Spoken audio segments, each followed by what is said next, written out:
On today's wrestling news, Andrade is all elite. A huge WWE star could be returning at SummerSlam. We've got a new match set for Hell in a Cell. An AEW champion received a special McGift before Dynamite. Are you ready? Are you ready for the news times? My name is Phil Chambers and I am joined again. He's deigned to join us on a Saturday. It is Gareth Morgan.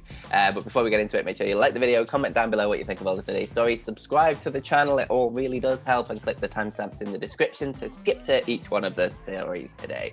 But yeah, first up, last night on AEW, Mark Henry was out and he was having his interview with Tony Schiavone, talking about how he's like not here to fix AEW, he's here just to adjust the screws a little bit, because AEW in general, it doesn't need fixing. But anyway, eventually got interrupted by Vicky Guerrero, excuse me, and all that. And she does excuse them and basically kicks them out of the ring. And then she introduces her new signee, I guess, her new I don't know what the word would be for someone who is managed. Client, that will probably work. And it is Andrade El Idolo. He comes out to just completely shocked faces in the crowd, absolutely losing their mind, and he just simply says that he used to say that he is the face of the Latinos, but today he's going to say he's the new face of all elite wrestling. And then afterwards, obviously, AEW did all the whole Andrade El Idolo is all elite graphics and things on social media. That all came out. Charlotte has since tweeted about it, just with a whole bunch of crying faces and a whole bunch of heart emojis. And generally, this is just good stuff all around. Andrade is going to be a fantastic fit in AEW, obviously coming in as a heel with as much heel energy as he could possibly muster, and Vicky Guerrero to back that up. But yeah, good stuff, I think. Yeah, big time. It was one of them where it seemed, like you say, it seemed like the perfect fit, really. He was going to land anywhere properly full-time in terms of Western territories. It made sense to be all elite wrestling. There was a couple of things I loved about the debut, just that when Vicky Guerrero initially said his name, like says Andrade, everyone just kind of like looked around. Yeah. Like, what? Is that? It was, is it? And there was like lots of, like they were still booing Vicky Guerrero, like they hadn't quite heard what she said or something, and it was just sort of confusion until he finally appeared on the stage. Yeah, like even the commentators were like, "Did we say his name again just to let everyone know?" Because like it does say Andrade in there. That's not the reaction we were expecting. Yeah, and then when he actually did his promo in English, I loved that as well, because that's the thing where there was all this backstage rumors about the fact that Vince McMahon thought, "Oh, we can't really push him to the moon because he doesn't speak fluent English," and he just literally took the mic and went, "I speak English fine," and it was just, yeah, it was great. He's going to be a badass. He's going to be a brilliant badass. And I think they said on commentary as well, he's going to be a threat to all the titles. So Kenny Omega, Miro, and anybody else really, if he joins a tag team, like just everyone, just be worried, because this guy's going to kick all the ass. Speaking of people who love kicking asses, a big old guy is rumored to be returning to WWE at this point. He's not been on WWE television now since WrestleMania 36 Part 2. I think it was Part 2, was it? Night 2? Yeah. He's not been there for a while. So WWE officials are now reportedly kind of pitching ideas to have Brock Lesnar back at SummerSlam, which is huge. And this was recently reported by Andrew Zarian on the Mat Men podcast. He said that Lesnar was mentioned in early discussions for obviously potentially returning at SummerSlam. And the company just want to do something massive. They want to do something huge for this event. It's going to be one of the big welcome home events, I guess, for fans. One of the real, I think it is expected to be near full capacity, if not full capacity. So I think it's one of those where they really want to go all out for it. Originally, it was thought that potentially it was going to be John Cena, Roman Reigns. So John Cena was going to be the big marquee name, and they're going to have him in that huge match against Roman Reigns. But Lesnar also fits the bill. Why not have them both? That's what I say. Bring them both back. And they also, apparently WWE are really interested in having a guest host. So apparently they want to bring in potentially Cardi B at SummerSlam as well, because he can't get Snoop Dogg. He works for AEW. And it should also, it's not been officially confirmed that Lesnar is going to be coming back to SummerSlam. The card itself hasn't even been properly confirmed because this is WWE. Let's not forget that.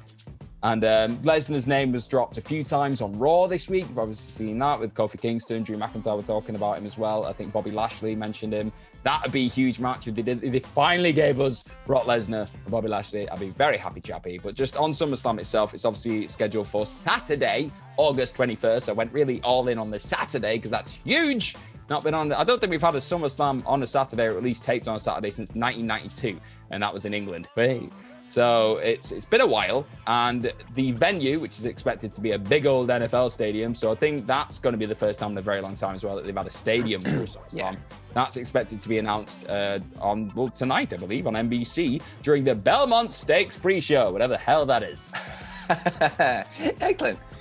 Yeah, big stuff for Brock Lesnar coming back. It'd be interesting to see where he fits back in. I think logically, you're going to expect the Roman Reigns match at some point down the line, but also I don't think you should probably jump the gun on that like straight away with him coming back. So maybe better off if you put him on the Raw side of things, and then you can still have Heyman like switching between both brands, maybe put him in the title picture for Raw, and then maybe build to something for Survivor Series for Roman Reigns versus Brock, because then you get the inter-brand thing, you get the battle of who's Paul Heyman's favorite client thing. There's a lot you can do with that story in general. But yeah, I think Raw would desperately need a talent like Brock Lesnar to come in and shake things up a little bit and make it a little bit more exciting. And like you say, if we finally get that Brock Lesnar versus Bobby Lashley match, only good things can come from that. I need that in my life, Phil. Indeed. But speaking of WWE pay-per-views, a new match was added to Hell in a Cell last night on SmackDown. Bianca Belair was coming out there, and she was talking about how like she's sick and tired of all the like constant disrespect from Bayley and the laughing in her face and everything. And she basically just called out Bayley and challenged her to a rematch at Hell in a Cell.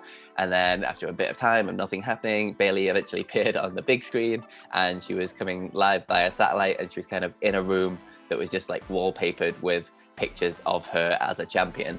And she basically just says that like the world does not revolve around you, Bianca.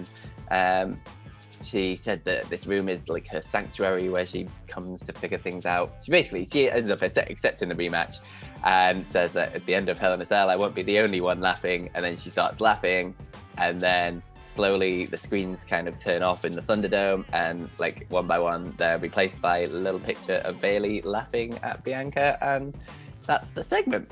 It's really weird, this. I'll never unsee this, Phil. It was it's already, I've not even been to sleep since this happened, and it's already haunting me. I'm having nightmares. I mean, I don't know how to feel about this whole laughing Bayley gimmick. She's great. She's doing what she can with it. Like, it's meant to be hell, and she's making it annoying as hell. But I just feel like the entire feud's just built on, at this point, Bayley finding Bianca funny. There was a point where it seemed to be kind of going down the route of Bayley was wrong because Bianca used the braid. I think it was, what was it? Wrestling Backlash? She used the braid there. It to win. It was like, oh, I deserve a shot because of that. And I was like, okay, if you build the feud on this now going forward, that's a good centerpiece for it. But it feels like Bianca's now leaning on that crutch a bit, being like, oh yeah, you want the proper match? Okay, I owe you that. And now Bayley's just laughing. Yeah, it's a little bit weird. It had flashbacks of Alexa Bliss and Randy Orton with the screens thing happening. I think the more you stay away from that, the better. Didn't really land for me, this segment. But anyway, Hell in a Cell is shaping up a little bit. The card so far is going to be Rhea Ripley versus Charlotte Flair for the Raw Women's Championship, Bobby Lashley versus Drew McIntyre for the WWE Championship. The SmackDown Women's Championship will be Bianca Belair versus Bayley. No word yet on what is going to be inside the Hell in a Cell, although you've got to kind of assume Drew McIntyre versus Bobby Lashley at least will be. But we'll have to wait and see and find out, I guess. Yeah, just on that quickly, I would quite like to see Bianca Belair and Bayley in Hell in a Cell. That'd be, if it's anything like Bayley Sasha, it may be the best thing on the show. After last year, they'd definitely be able to steal the show. Definitely be good. Right, so completely changing gears from Hell in a Cell to Happy Meals. That's where we're at. So Britt Baker was saying a lot of things about McDonald's on Twitter, I believe, in the lead up to last night. And obviously she won the AEW Women's Championship that was last Sunday. My days are all blurred together, Phil. It's been a while. So she won that belt, and that's really big. Britt Baker is your new champion. So McDonald's have rewarded the new champ with 1,500 Big Mac coupons. So that's for her celebration that happened last night on Dynamite. She showed this off on Twitter. She had 2 images with this. She said, she quoted on the tweets, but thank you, McDonald's, for sending 1,500 Brit Mac coupons for my championship celebration tonight. Love ya, hugs and kisses. And yeah, she showed the photos there. And then in the actual letter that McDonald's attached to this, It's quite interesting, actually, because they put hashtag BritMac. Congratulations on this accomplishment. Hope those coupons keep your fans well fed on your favorite. Oh, and keep your eyes peeled. We've got another little something coming your way. Your friends at McDonald's. So based on Dynamite, you've seen Dynamite already. If you've not, maybe pause this, go and watch it, then come back. But on there, she did the big celebration. She said, hey, everyone, you've got coupons underneath your chairs for a Big Mac. And then everyone checked and they weren't there because Britt Baker is a douche. It's great.